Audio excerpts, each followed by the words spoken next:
Diary of a Man in Despair. Friedrich Reck. September 9, 1937. Most likely on the basis of a denunciation, the Gestapo appeared suddenly at the home of Theodor Hacker, the theologian, who is keeping a journal, and made a search for the manuscript. One man actually picked up the document and was just about to read it when someone asked him a question, and the Gestapo man was distracted and put the manuscript down unread. Meanwhile, how poor Hacker, whose nerves are not too strong, anyway, must have trembled for his head as the seconds and minutes passed. My friends have taken the occasion to give me warning about my own writings. Driven as I am by my own inner necessity, I must ignore the warning and continue these notes, which are intended as a contribution to the cultural history of the Nazi period. Night after night, I hide this record deep in the woods on my land, constantly on watch lest I am observed, constantly changing my hiding place. And this is how we now live, my vanished friends. Do you, who left Germany 4 and more years ago, have any idea of how completely without legal status we are, of what it is to be threatened with denunciation at any time by the next hysteric who comes along? Strange to think of you, strange now to hear your voices through the ether and over the ocean depths, coming from a world so long since barred to us. Strange to happen into places where just a few years ago we used to talk. I miss you even though, as was true for most of you, you were opponents of mine and politically on the other side. Oh, believe me, finally it is the lack of all opposition and any dissension whatsoever, and the deadly monotony that results, that makes life here so unbearable. And yet, you will at first no longer understand us, who were your friends, when you come back to take up again the threads of our former ties. Or will you actually be able to understand that flight into civilization was more comfortable than remaining at the dangerous outpost, an illegal watcher among the barbarians? Will you be able to grasp what it has meant to spend these long years with heart filled with hate, hate at lying down, and hate at rising, hate through the long hours of bad dreams, and all of this without rights under the law, without the smallest compromise, without a single Heil Hitler, a single attendance at a meeting, while through it all the stigma of illegality sits upon one's brow? Will we still speak the same language when this is over?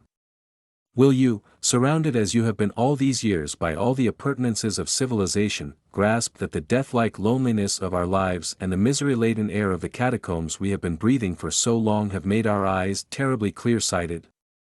May it not be, in the first moments after your return, that the visions these eyes can now see in the distance will frighten you?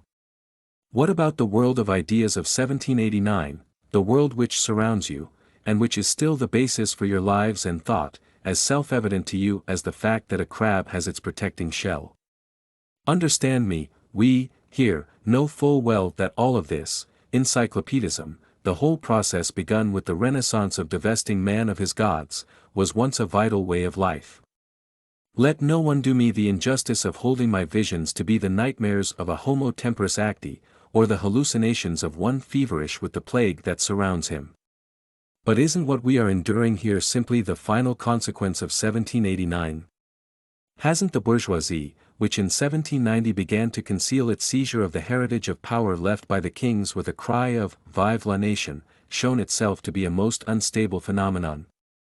Didn't Balzac foretell the Russian, as well as the German, tragedy when he said that there will come a day when the bourgeoisie will hear its Marriage of Figaro played?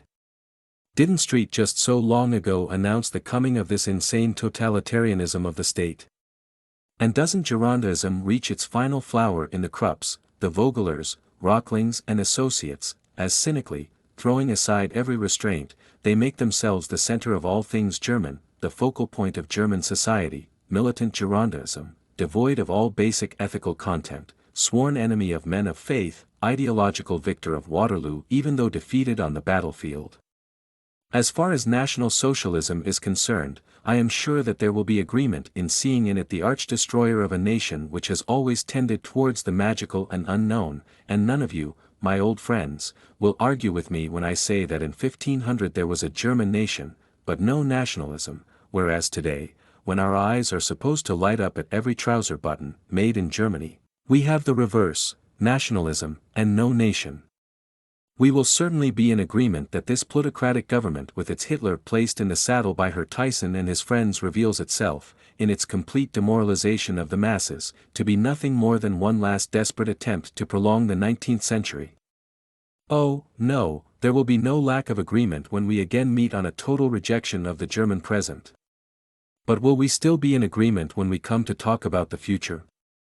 You will have just returned from a civilization which is securely based for the present.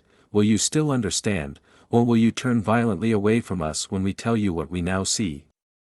The Hitlerism is only a symptom, indicating a deep disturbance of cosmic proportions in the world, that we have now come to the end of 5 centuries of rationalism and free thought, that in the area occupied by mankind, a new factor, the irrational, has again made its appearance. Shall we, whose eyes have been opened by our long martyrdom, overlook the signs of world crisis, the writing on the wall and the palaces of human rationality you thought were so indestructible? Is it really an accident that precisely in the exact sciences the bases are shaking? That the laws of gravity are now said to be macrophysically correct, only? That by the latest measurements of the speed of light, astrophysics has suddenly transferred the Earth, that tiny ball of yesterday, into the center of a circumscribed cosmos? And that, scenting the bankruptcy of the last 5 centuries, the philosophers have come up with a shabby, as if, theory to prop up what little has been left standing amid the ruins? I believe that mankind's great spiritual evolutions basically affect physical life on Earth, and that if the demoralization of its inhabitants continues, the planet will be destroyed by its own non-viability, and crack into pieces in some kind of cosmic catastrophe. But what I see coming is not basically a cosmic, but a historical phenomenon, the inevitable catastrophic finale to mass thought, and thus to mass man, which is in the making here and which now I see on the horizon in all its frightfulness and all its promise. What else can the meaning be of this pervasive feeling of total bankruptcy, this secret fear and trembling like the feeling which precedes a great storm, of these spiritually empty people? We live in a gigantic spiritual vacuum. At any moment, awareness of the vacuum, and of horrifying chaos, could bring cataclysm. Massman, by mental and physical necessity, can only exist in his self-made womb of corruption and troglodytism. This is as necessary to him as mud to a pig. But what will he do if tomorrow his slimy cocoon is swept away? I do not doubt that the contemporaries of Caracalla lived in a similar spiritual eclipse. I am well aware how badly these poor lines fall short of bearing true witness to this deepest degradation into which man has ever fallen. Recently, following the rain of Nazi bombs on unhappy Spain, I read again Rilke and Stefan George and laid them down again in the knowledge that all that I once had loved has become faded and moldy in the air we have been breathing for years now, and that though Rilke is honest and deeply moving, his is only a tired game with dead forms, while George, in the red glare of a world on fire, is revealed as a pretentious poseur. Doesn't the artist who claims that he can compose a string quartet now, or build a cathedral that can be something more than a blasphemy in stone, stand revealed before us as a liar and a fraud? As artists, are we not all standing before a wall, awaiting the appearance of the invisible hand striking against the wall, until the hand does appear? And what are the words, "The end of the world is at hand," which Dostoevsky wrote in his journal 70 years ago, but a presentiment of the apocalyptic horseman now thundering down upon us, and a prophecy of how utterly lost we have become?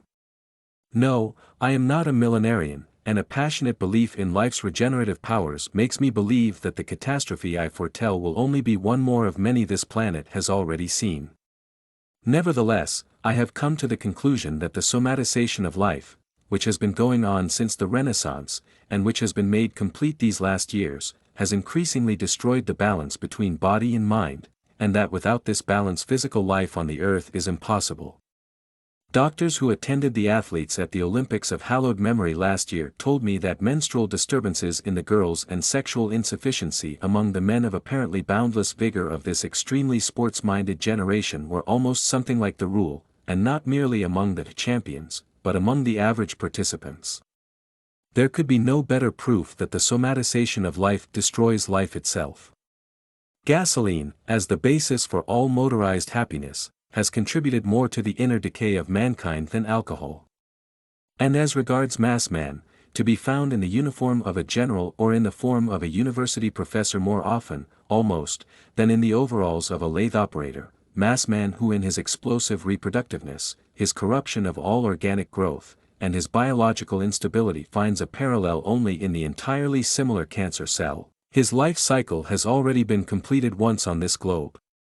Within 200 years, bustling Rome had shrunk to the size of a provincial town, and the Hermae and monumental structures of the Forum were half lost in fields of wheat.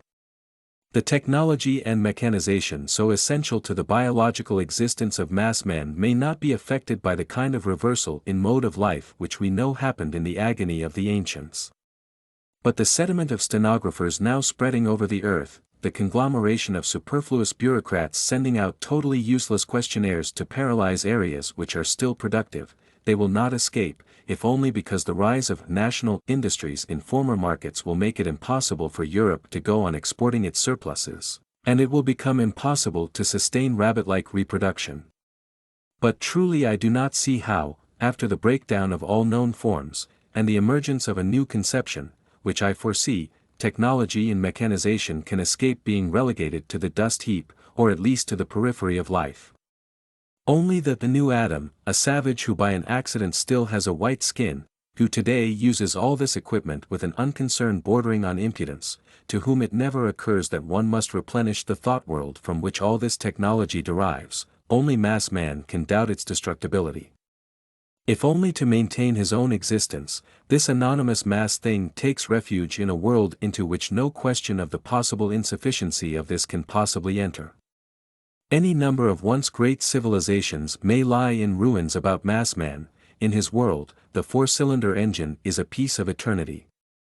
In this atmosphere, filled with sweaty faith in progress, man's knowledge has been steadily widened from the nature philosophers of antiquity up to and including the most up-to-date college instructor.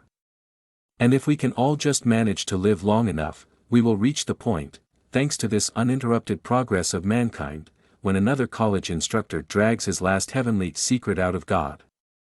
Ortega y Gasset sees in the dull matter-of-factness with which the up-and-coming young man of today takes for granted the existence of the radio and the electric engine a clear indication of detachment from reality. He rightly quotes Whale, the scientist, according to whom the apathy of a single generation would suffice to destroy the intellectual climate essential for the survival of technology. Is it possible to ignore any longer the fact that all of this is part of a terminal stage of a great culture, and that, its vigorous days long since over, technology itself is threatened by the intellectual impotence of mass man?